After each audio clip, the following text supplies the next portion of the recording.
CTV News at 6 with Joe Perkins. Thousands of people are expected to take part tomorrow in what organizers are calling the largest act of civil disobedience against the tar sands in Canada's history. People against the Northern Gateway Pipeline project and oil tanker traffic off BC's coast say they're willing to risk arrest to get their message across. Organizers spent the day preparing for the sit-in, which they say will be peaceful. On a day when there's typically no classes, there is learning at the University of Victoria, and today the only lesson being taught is on civil disobedience. The principles of nonviolence, how to do peaceful action in a way that's really organized and really gets a message across to the decision makers. The agenda is unlike any syllabus you have ever seen. Topics include dealing with arrests, de-escalating situations, and dealing with media. There's also noise control. He's asking whether it's more effective to chant or not chant. Tomorrow, beginning at 11, a collection of environmental groups, First Nations and union members will come together on the lawn of the BC Legislature to oppose tar sands, tanker and pipeline expansion. I am determined to stop this pipeline no matter what. It's how thousands feel, and that's how many are expected to take part in what could be the largest act of civil disobedience against the tar sands in Canadian history.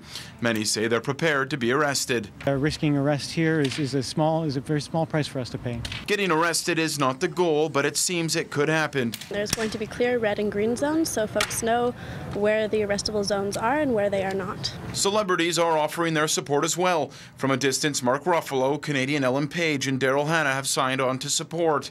More than 4,000 people have signed an online pledge at the Defend Our Coast website saying they plan to support tomorrow's sit-in, an event that is counting on its numbers.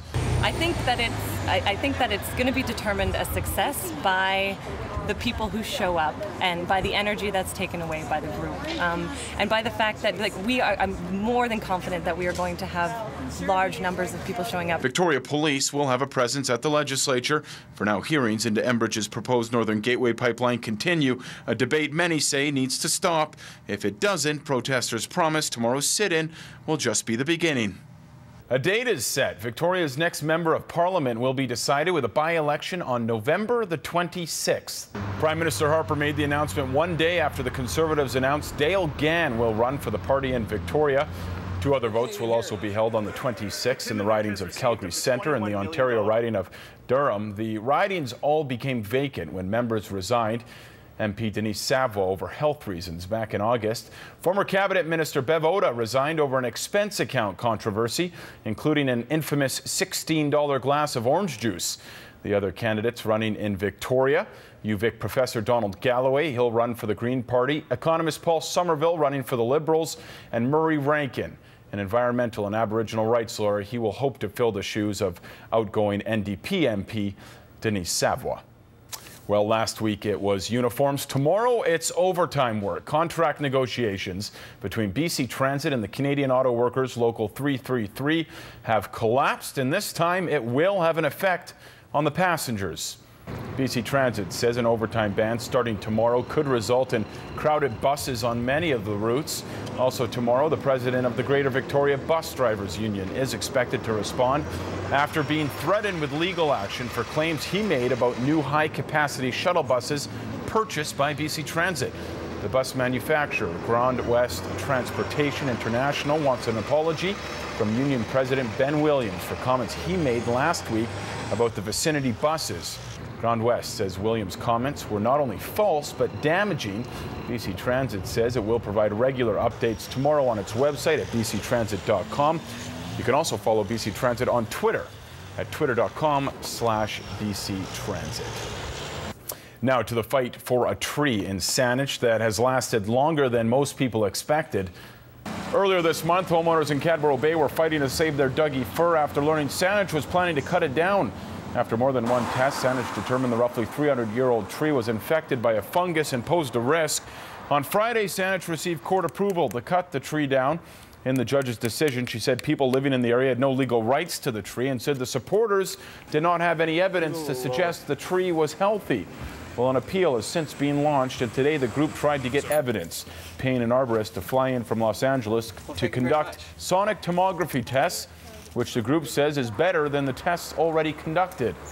I'm of the opinion that the lodging of the appeal and the notice to Saanich that the sonic tomography test had been carried out gives the evidence that's required for Saanich to relax about the tree and recognize that the tree is not of such imminent danger that it could fail at any time.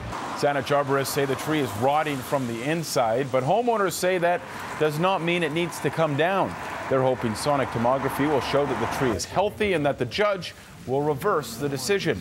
Visual inspection, based on what I see, but then it's a fairly healthy tree. In Friday's decision, the judge also found the two men arguing against the municipality should have to pay for costs incurred by Saanich for legal fees and time spent by staff if Saanich decides to have them pay the bill. A Salt Spring Island man says he's leaving money in his will for Omar Khadr, the Canadian war criminal who's now in an Ontario prison after spending a decade in Guantanamo Bay. Jack Hellam says he feels Khadr was badly treated by both the Canadian and American governments when he was detained at the U.S. military prison in Cuba. Hellam says he's put aside $700 for Khadr and may increase that amount so the former child soldier can use it for his education. The Toronto-born Khadr was 15 in 2002 when he killed an American soldier in Afghanistan by throwing a grenade.